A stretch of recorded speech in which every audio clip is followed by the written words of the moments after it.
Graças a paz, meus irmãos, é um prazer estar aqui com vocês, mais uma quarta-feira no estudo bíblico. Quero convidar aos irmãos primeiramente a abrirem suas Bíblias lá no livro de Efésios, capítulo 1, livro de Efésios, capítulo 1, versos de 3 a 14.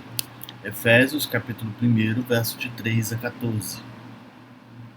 Diz assim: Bendito o Deus e Pai do nosso Senhor Jesus Cristo, que nos tem abençoado com toda sorte de bênção espiritual nas regiões celestiais em Cristo. Assim como nos escolheu nele, antes da fundação do mundo, para sermos santos e irrepreensíveis perante ele, e em amor, nos predestinou para ele, para a adoção de filhos, por meio de Jesus Cristo, segundo o beneplácito de sua vontade, para o louvor de sua glória e de sua graça, que nos concedeu gratuitamente no amado, no qual temos a redenção pelo seu sangue e remissão dos pecados, segundo a riqueza da sua graça, que Deus derramou abundantemente sobre nós em toda a sabedoria e prudência, desvendando-nos o mistério de sua vontade, segundo o beneplácito que propusera em Cristo, de fazer convergir nele, na dispensação da plenitude dos tempos, todas as coisas, tanto nos céus como na terra.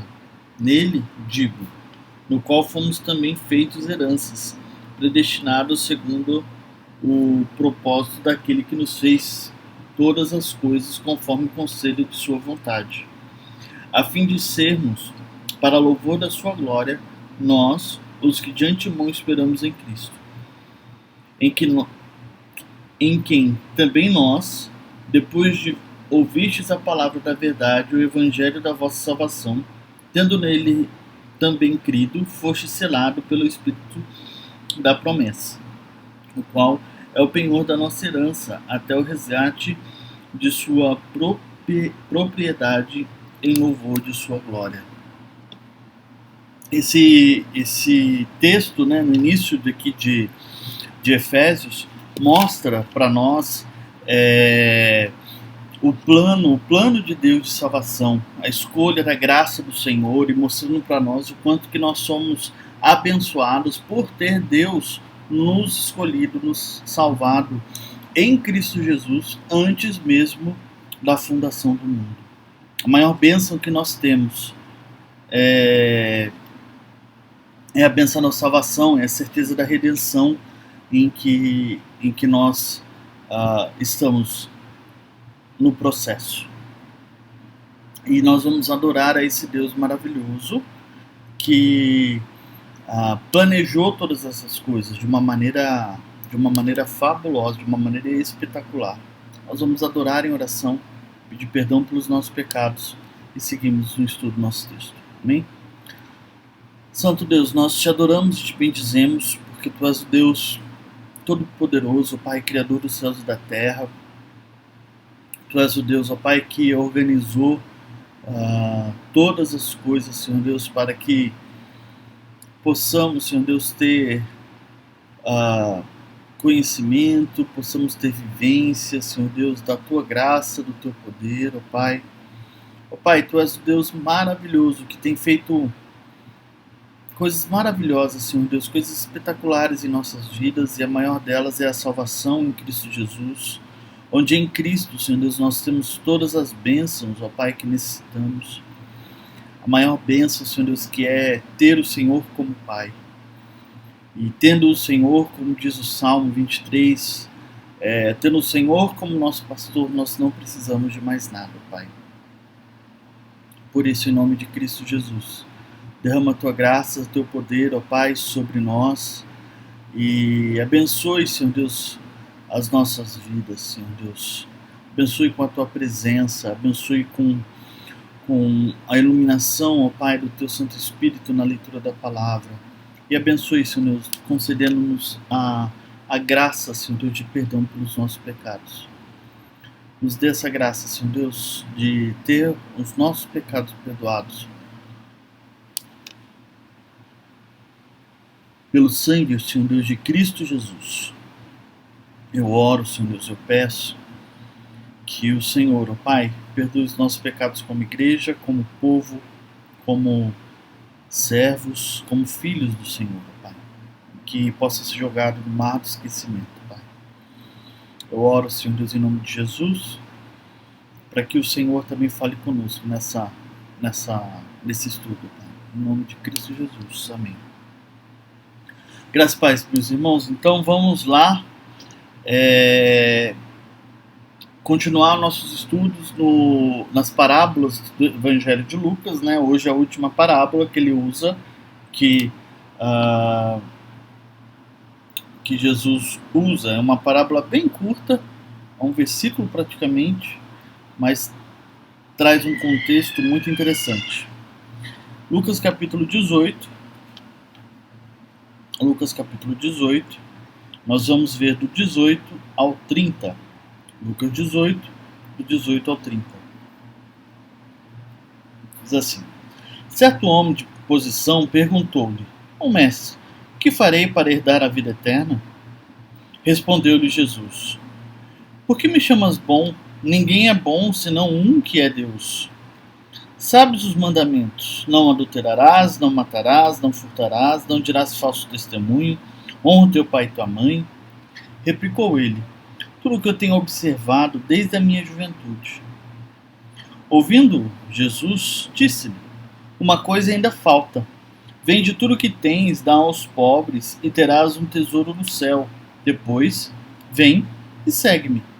Mas ouvindo ele essas palavras, ficou muito triste, porque era riquíssimo. E Jesus, vendo-o assim triste, disse: quão difícil entrarão no reino de Deus os que têm riquezas.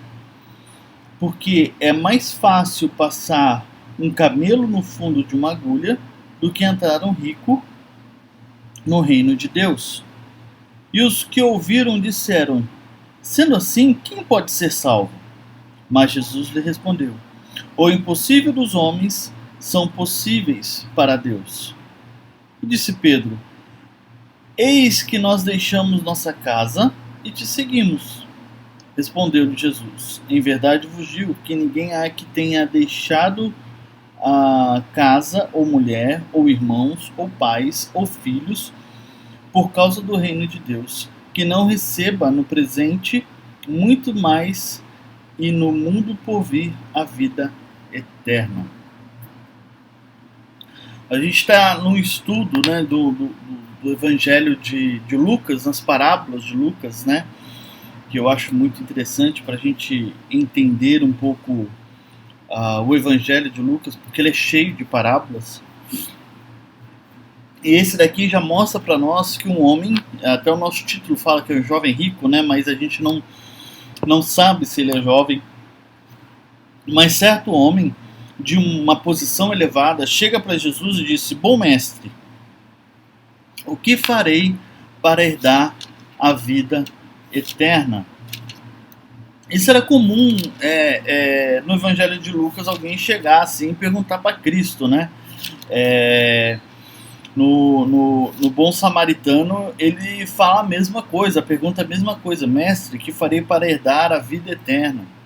Mas aqui ele acrescenta o bom mestre. E Jesus aqui, ele é bem peculiar, porque ele mostra que ninguém é bom senão Deus. Senão Deus é bom. E ele não está falando isso, mas ele está dizendo isso por quê? Porque esse homem, alguns comentaristas vão dizer isso, esse homem, quando chega em Cristo, ele chega com uma certa arrogância, com certa prepotência, dizendo: bom mestre, como se ele fosse alguém de uma grande importância, que está mais uma vez testando a Cristo. O texto mesmo nos diz no início que ele é de uma certa posição na sociedade. Então Jesus, percebendo essa arrogância, percebendo esse jeito dele comunicar essa pessoa, comunicar a ele, fala: ninguém é bom senão Deus é bom. Ele diz assim: como é que você tem observado os mandamentos? Você conhece eles? Você sabe deles? E o interessante aqui é que os mandamentos eles são voltados à segunda parte, a parte onde lhe dá basicamente o meu relacionamento com o próximo. Ele diz: não adulterarás, não matarás, não furtarás, não dirá falso testemunho, honra teu pai e tua mãe. A ordem está meio diferente do normal, falta um ou outro, mas basicamente ele quer mostrar para esse jovem que o problema dele é o que está no coração dele e o relacionamento dele com o próximo.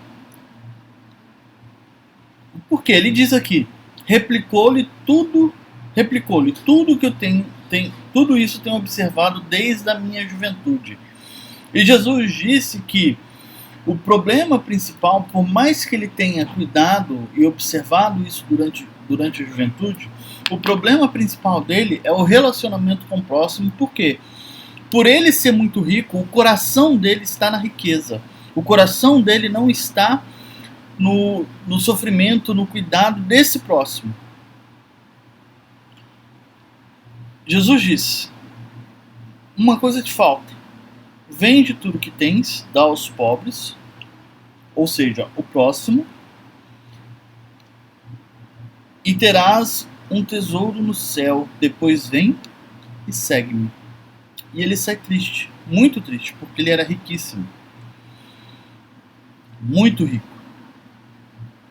E Jesus vem e começa a explicar o que está acontecendo e conta a parábola, a nossa parábola. Jesus, vendo triste, disse, e eu acho interessante porque Jesus, ele nunca perde a oportunidade de ensinar a população, a multidão ou a uma pessoa. O tempo todo Jesus está ensinando. O tempo todo Jesus está mostrando alguma coisa. Ele diz: quão difícil entrarão no reino de Deus os que têm riqueza, porque é mais fácil passar um camelo no fundo de uma agulha do que entrar um rico no reino de Deus. Quão difícil é um rico entrar no reino de Deus. A riqueza na época de Cristo era tido como Deus está presente com esse homem. Deus está presente com essa família, por exemplo. A riqueza simboliza as bênçãos de Deus diante desse homem, diante desse povo. E ele diz que esses ricos seriam difíceis entrar no reino de Deus e é mais fácil passar um camelo no fundo de uma agulha do que entrar um rico no reino de Deus. Aqui, alguns já ouviram esse sermão algumas vezes, já ouviram alguém falar assim: não existia na época de Jesus um lugar estreito que se passava e assim por diante. Aqui o texto, eu quero focar bem, que aqui é uma hipérbole, um modo de linguagem hiperbólica, para mostrar realmente que é difícil, que é impossível você pegar uma agulha e enfiar um camelo ali onde passa a linha. É impossível, para mostrar mesmo o quanto que é hiperbólico, o quanto que é impossível disso acontecer, de um rico entrar no reino de Deus.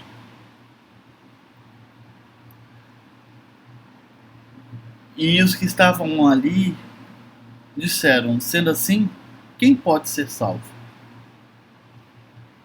Por quê? Porque eles tinham a ideia de que o rico era mais próximo de Deus, porque a riqueza simbolizavam as bênçãos do Senhor. Mas Jesus aqui mostra e muda a ideia de uma maneira espetacular. Ele mostra que é impossível para os homens. Os impossíveis para os homens são possíveis para Deus. Ou seja, enquanto ele está falando de riqueza, o povo que está em volta, a multidão que está em volta, aqueles que ouviram que está em volta, fala assim: poxa, se o rico não pode, quanto mais nós que somos pobres. É impossível então para o ser humano. E Jesus diz: sim, é impossível para o ser humano entrar no reino de Deus, sendo rico ou sendo pobre. É impossível. Só que os impossíveis do homem são possíveis para Deus. Para Deus é possível sim, tanto um rico quanto um pobre entrar no reino de Deus. Porque Deus ele não vê essa questão de riqueza. Deus não vê essa questão de beleza. Deus não vê status sociais. Deus não vê nada disso. O foco do plano de Deus é a escolha dele em Cristo Jesus desde a fundação do tempo, como nós lemos em Efésios. Deus ele não se preocupa com status. Nós sim. Deus não. Deus ele chama o seu povo, a sua igreja, para habitar com ele diante da graça dele. A graça dele.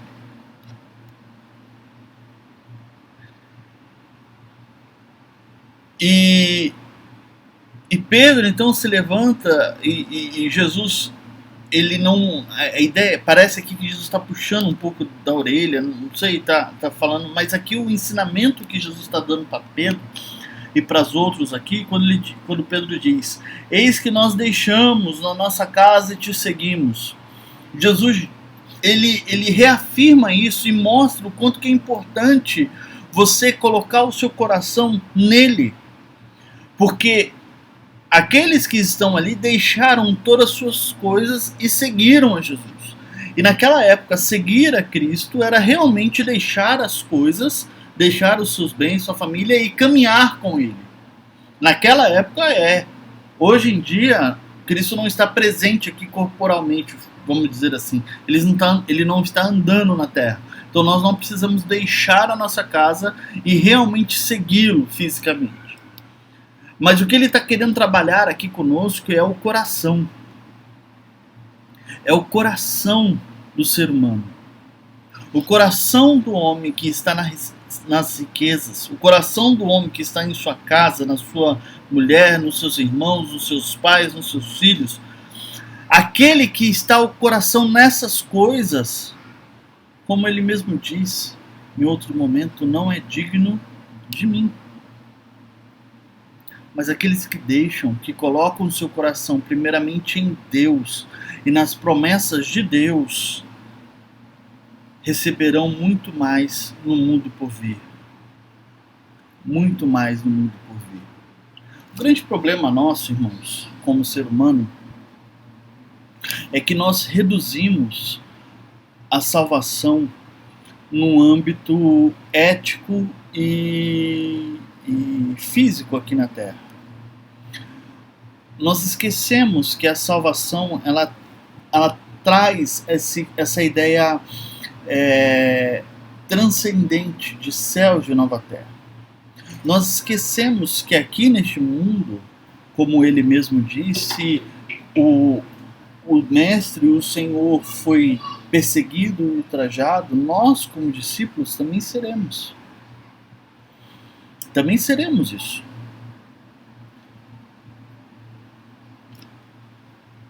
Nós esquecemos que a maior bênção que nós temos é estar com Ele, é tê-lo. É como eu citei o Salmo 23. O Senhor é meu pastor, nada me falta ou me faltará. Ter a Deus em nossas vidas, nosso coração em Deus, nós não precisamos de mais nada. Tudo que vier é lucro, é benefício, é graça, melhor dizendo. Porque a presença de Deus se faz, se enche em minha vida e eu me deleito nele constantemente. John Piper diz que eu sou feliz quando estou plenamente satisfeito em Deus. O que esse texto está querendo dizer é a satisfação em Deus, o desejo de ter Deus no seu coração, de seguir a Deus. Ele é acima de todas as coisas. Não importa se você é rico, se você é pobre, se tem uma família pequena, uma família grande, não importa se é filho único, se tem vários irmãos, não importa se o que aconteça na sua vida, não importa a sua profissão, não importa onde você estude, não importa nada se você tem Deus em sua vida. Porque o próprio Deus vai dizer depois, o Jesus vai ensinar que o próprio Deus sabe que nós precisamos comer, nos vestir, nos alimentar, trabalhar e assim por diante. E se Ele cuida dos lírios, se Ele cuida dos pássaros, por que não cuidaria de nós?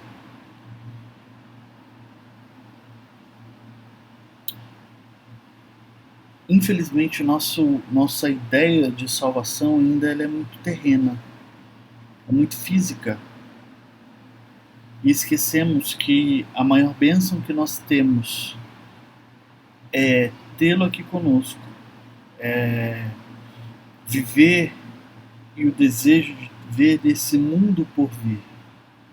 Nós estamos ainda debaixo da queda, debaixo de Gênesis 3, mas existe um mundo por vir, que será restaurado todas as coisas, que o próprio Deus habitará com o seu povo, como diz em Apocalipse, e nós seremos o seu povo, e ele será realmente o nosso Deus.